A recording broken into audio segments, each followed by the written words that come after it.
So welcome today. And first, go ahead and tell me your name and what it is you do. My name is Laura Fink, and I am a co-founder of Fink and Hernandez Consulting, which is a political strategy, nonprofit, and communications firm. And today you're here to talk a little bit about some of your experiences with the mayor. So can you tell me how you met the mayor? I met the mayor in 2004 when I was interviewing for a position on his staff. I was hired to serve on his campaign staff, originally as his deputy campaign manager, and I worked for him from 2004 to 2006. And you had an experience with Mayor Filner during that time when he was a congressman. Can you tell me what happened? That's correct. One of my duties was to serve as his fundraiser, in addition to some communications work and everything from answering the phone to staffing him at events. And I was in charge of one of our first big fundraisers of the campaign, and it was a contentious and difficult campaign, and we were gearing up for it by doing some fundraising. It was a large event. It was a formal dinner. And it was my first event that I had done, so I was particularly proud of it. There were 3 tables at the event, and we were rotating the congressman from table to table between courses. And so I walked up to him, and I stood by him so that I could wait for the conversation to pause and escort him to the next table. And during which one of the attendees at the party was giving me credit and saying I had done a wonderful job and that I had worked my tush off for him and that he should appreciate my efforts. And I was standing, I'm 5'10", and I was standing next to him, and he turned to me and he said, "Turn around." And as a staffer, I know it sounds silly to just do it, but you just do it. And so I turned around, and he proceeded to take his hand and pat me on my posterior and laugh and say, "No, it's still there." How did that make you feel that the person you were working for sort of treated you like that? In the moment, you're kind of in shock. And so I just escorted him to the next table, walked to kind of outside of the dining room where I was sitting with other staff members, and you're kind of in disbelief that it happened. It definitely caused a pause at the event. It was a rather boisterous event, and it was fun. And so the other tables were having fun. I wouldn't say that it was a showstopper, but certainly gave the folks at the table I was at pause. And as I sat in the wings and thinking about it, you kind of at first you're in shock, and then it registers something really negative and awful had just happened to me. Did you confront the then Congressman, now Mayor Filner, about this incident at all? It took a few days for me to process, I think, because your first inclination is that didn't really happen. And, if it did happen, what do I do about it? But the more that I thought about it, the more upset I became.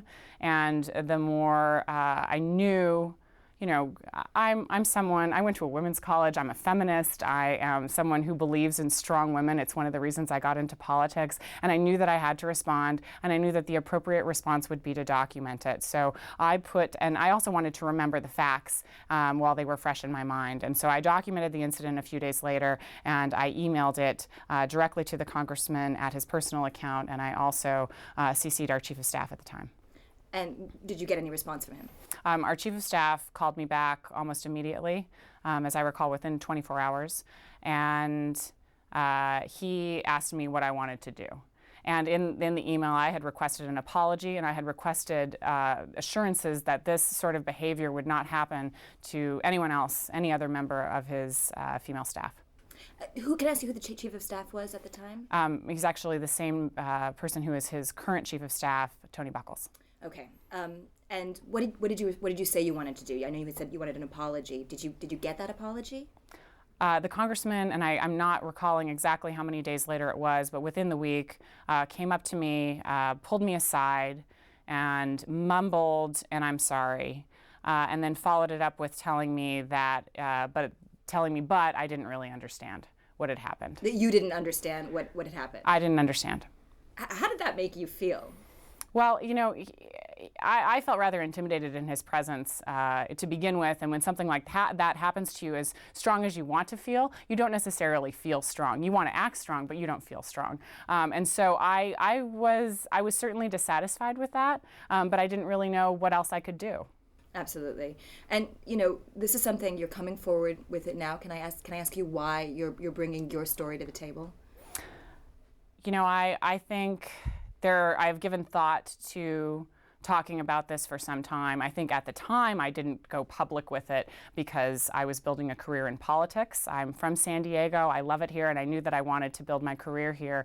And in politics, your reputation is critical, and references are the gold standard by which you're judged.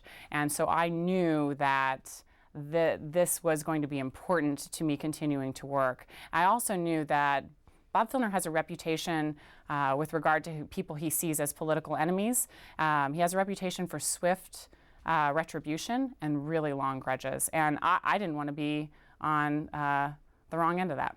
Absolutely. And yet now you are coming forward because you were telling me earlier that you wanted to lend your voice to the chorus of we heard from Irene McCormack Jackson yesterday, and now you're telling us your story. Absolutely. I don't know Irene, but I respect her for coming forward. I think it takes, on her part particularly because the wounds are so fresh, it takes a lot of courage, and so I admire that. I also, over the course of working in the community over the years, when you have this story and you occasionally will reference it or talk about it, it was surprising to me how many women, political candidates, leaders, community leaders that ran organizations that had interface with Congressman Filner and now Mayor Filner, how many of them had experienced similar things and how many of them were afraid to come forward because of his position. One of the commonalities that I found too is that all of these women had one thing that they shared in common with Bob, and that was that he had some sort of power over them. They were a candidate seeking his endorsement. They were a community leader whose organization had interface with the mayor's or the member of Congress's office.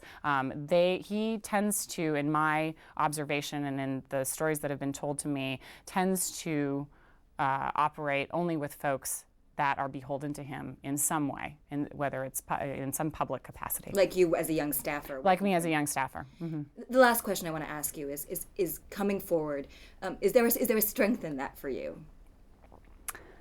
I think there's a strength in knowing that I'm doing something that might make things a little bit better. I want to, it's one of the things that I have reservation about is you don't want this to define you. I've worked in my career. I've done so many different things. I was a co-founder of Run Women Run, and I believe in getting women elected to office. I've participated in so many wonderful public servants' careers at the beginning of their careers, but I didn't want that to be a footnote and this to be, sort of written on my tombstone. I don't think we should talk about, I would rather talk about those things, but I'm not talking about those things. I'm talking about what Bob Filner did to me 8 years ago.